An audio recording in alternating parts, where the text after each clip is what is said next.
Tala wọn.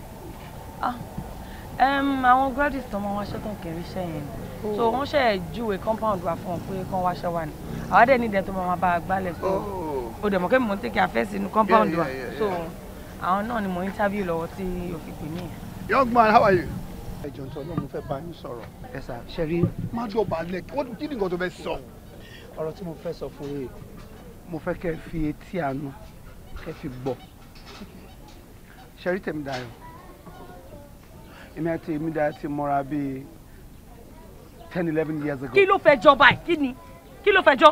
Ẹ̀bẹ̀ kan tí mo wá fẹ́ bẹ̀ yín, ẹni tó ẹrẹwà lọ́kùnrin kò sí bẹ́ẹ̀ ṣe máa jáde ẹ máa róbìnrin mi fẹ́. Èmi ò ní mi rí láyé mi àfọwọ́ nìkan. Mo fẹ́ bẹ̀ yín torí t'Ọlọ́run ẹjọ́ ẹ fi Tèmídayọ̀ lẹ̀ fún mi. Ó bá parí ọ̀rẹ́ kó tó parí ọ̀rẹ́ farabalẹ̀. Ṣé girlfriend tèmi ló ń pè níyàwó títí ẹ? Báwo lè jọra wọn? Ránṣẹ́ ẹ̀gbọ́n mi gbá ó lẹ̀ mọ́ rí. Mo ń sọ fún yín pé over 11 years ago látijọ́ wà.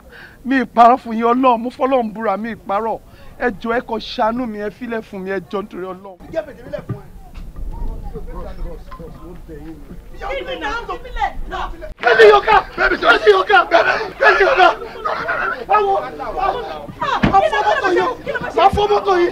Má fọ́ mọ́tò yìí!